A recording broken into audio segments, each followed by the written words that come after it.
Hello ପିଲାମାନେ, କେମିତି ଅଛ ସବୁ? ମୁଁ ଆଜି ତୁମମାନଙ୍କ ପାଇଁ ଆଉ ଗୋଟିଏ ବହୁତ ବଢ଼ିଆ ଗପ ନେଇ ଆସିଛି, ଯାହା ପିଲାଦିନେ ମୋ ମାମା ମୋତେ କହିଥିଲେ। ଆଜି ମୁଁ ସେଇ ଗପଟି ତୁମମାନଙ୍କ ସହିତ ସେୟାର କରିବି। ତେବେ ଚାଲ ଶୁଣିବା ଆଜିର ଏହି ଗପଟି। ବହୁ ଦିନ ପୂର୍ବର କଥା। ଗୋଟିଏ ଜଙ୍ଗଲରେ ଗୋଟିଏ ମା ଓ ତାଙ୍କର 5 ବର୍ଷର ପୁଅ ସହିତ ରହୁଥିଲେ। ତାଙ୍କେ ବହୁତ ଗରିବ ଥିଲେ। ତାଙ୍କ ପୁଅଙ୍କ ନାମ ଥିଲା ରାମ। ରାମର ମାମା ଜଣେ କୃଷ୍ଣ ଭଗବାନଙ୍କ ଭକ୍ତ ଥିଲେ। ସେ ସବୁବେଳେ କୃଷ୍ଣ ଭଗବାନଙ୍କୁ ପୂଜା କରନ୍ତି।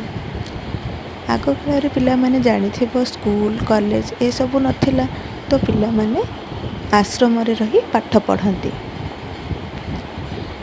ଓ ବଦଳରେ ଗୁରୁଜୀମାନଙ୍କୁ ଗୁରୁ ଦକ୍ଷିଣା ବି ଦେଇଥାନ୍ତି। ରାମ ବି ସେଇ ଜଙ୍ଗଲର ଗୋଟେ ଆଶ୍ରମରେ ପାଠ ପଢ଼ୁଥାଏ। ରାମ ଜଣେ ଭଲ ପିଲା ଥିଲା, ଭଲ ପାଠ ବି ପଢ଼ୁଥିଲା ଓ ବହୁତ ସାଧା ସିଧା ପିଲା ଥିଲା। ଦିନେ ତାଙ୍କ ଆଶ୍ରମରେ ଗୁରୁଜୀ କହିଲେ, ପିଲାମାନେ କାଲି ଆମର ଭୋଜି କରିବା, ତ ସମସ୍ତେ କିଛି ନା କିଛି ନେଇକି ଆଶ୍ରମକୁ ଆସିବ। ସମସ୍ତେ ହଁ କରିଲେ। କିଏ କହିଲା, ହଁ ସାର୍ ମୁଁ ଚାଉଳ ଆଣିବି, କିଏ କହିଲା ମୁଁ ଡାଲି ଆଣିବି, କିଏ କହିଲା ମୁଁ ପରିବା ଆଣିବି। କିନ୍ତୁ ରାମ କିଛି କହିପାରିଲା ନାହିଁ, କାରଣ ତାଙ୍କର ବହୁତ ଗରିବ, ତ ସେ କିଛି କହିପାରିଲା ନାହିଁ। ତ ଗୁରୁଜୀ ତାକୁ ପଚାରିଲେ, ରାମ ତୁ କ'ଣ ଆଣିବୁ? ରାମ କହିଲା, ଗୁରୁଜୀ ମୁଁ ଜାଣିନି, ମୁଁ ଗଲେ ମାଆଙ୍କୁ ପଚାରିବି, ମା ଯାହା ଦେବେ ମୁଁ ତାହା ଧରିକି ଆସିବି।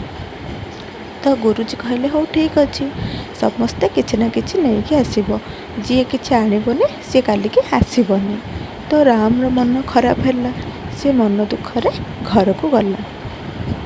ଘରକୁ ଗଲା ପରେ ରାମର ମାଆ ତାକୁ ପଚାରିଲେ, କିରେ କ'ଣ ହେଇଛି ତୋର, ଆଜି ମନ ଦୁଃଖରେ ବସିଛୁ? ତ ରାମ କହିଲା, ମା କାଲିକି ଆମ ସ୍କୁଲରେ ଭୋଜି ହେବ, ଆଉ ଗୁରୁଜୀ କହିଛନ୍ତି ସମସ୍ତେ କିଛି ନା କିଛି ନେଇକି ଆସିବ। ମୁଁ କ'ଣ ନେବି ମା? ମୁଁ କାଲି କେମିତି ଯିବି ସ୍କୁଲକୁ? ତ ରାମର ମାମାର ବି ମନ ଦୁଃଖ ହେଲା। କହିଲେ, ହଉ ଠିକ୍ ଅଛି, ତୁ ବ୍ୟସ୍ତ ହେନା, କାଲିକି ଦେଖିବା। ସେଦିନ ରାତି ପାହିଲା, ସକାଳ ହେଲା। ସକାଳ ହେବାରୁ ରାମ ପଚାରିଲା, ମା ମୁଁ କ'ଣ ନେବି ଆଜି ସ୍କୁଲକୁ? ତ ତା ମା କହିଲେ, ତୁ ଜଙ୍ଗଲ ବାଟ ଦେଇ ସ୍କୁଲ ଗଲାବେଳେ କାଳିଆ ଭାଇକୁ ଡାକିବୁ। କାଳିଆ ଭାଇ ତୋତେ ଯାହା ଦେବେ ତାହା ଧରିକି ଯିବୁ। ସିଏ ହଁ କଲା। ତାପରେ ରାମ ଜଙ୍ଗଲ ବାଟ ଦେଇ ସ୍କୁଲକୁ ଯିବାକୁ ବାହାରିଲା। ଯିବା ବାଟରେ କାଳିଆ ଭାଇ କି ଡାକ ପକେଇଲା। ତାହା ଶୁଣି ଭଗବାନ ଆସିଲେ। ବଂଶୀ ବଜେଇ ବଜେଇ ଗାଈ ପଲ ଧରି ଭଗବାନ ଶ୍ରୀକୃଷ୍ଣ ଆସିଲେ। କିନ୍ତୁ ରାମକୁ ତ ଜଣା ନାହିଁ ନା ସେ ଭଗବାନ ବୋଲି। ସେ ଭାବିଛି ହଁ ସେ ହେଉଛନ୍ତି କାଳିଆ ଭାଇ। ତାପରେ କାଳିଆ ଭାଇ ପଚାରିଲେ, କ'ଣ ହେଲା?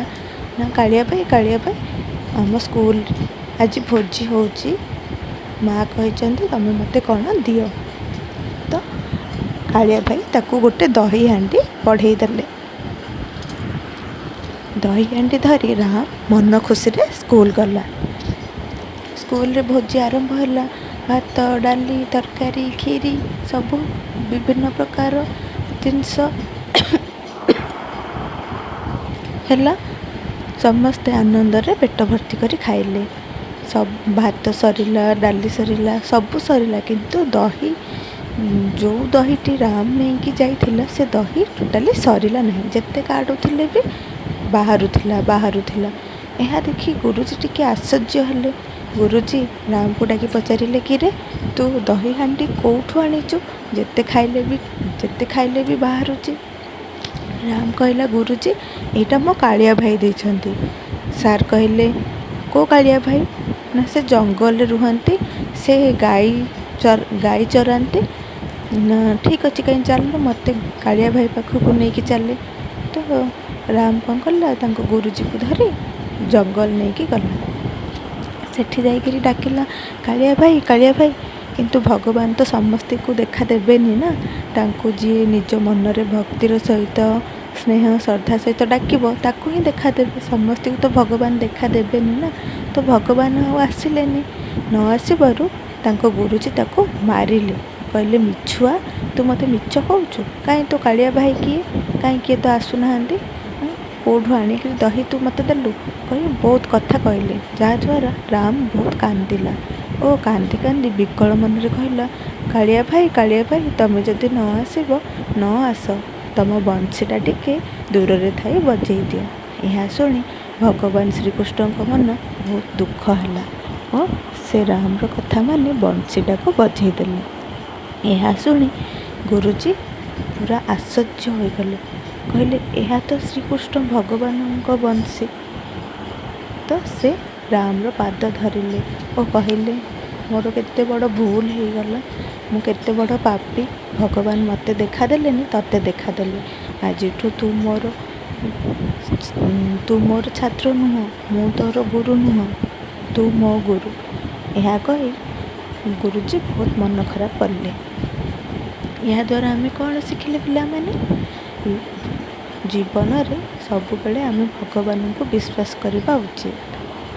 ଭଗବାନଙ୍କୁ ଯିଏ ନିଜର ଭାବି ବିଶ୍ୱାସ କରେ, ଭଗବାନ ତାକୁ ସବୁ ସମୟରେ ଆସି ସାହାଯ୍ୟ କରନ୍ତି।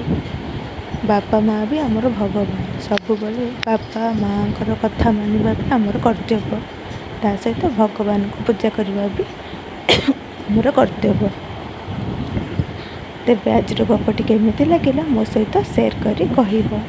ରହୁଛି ପିଲାମାନେ, ଟେକ୍ କେୟାର, ବାଏ। ଆଉ ଗୋଟେ ଭିଡ଼ିଓରେ ପୁଣି ଦେଖା ହେବା।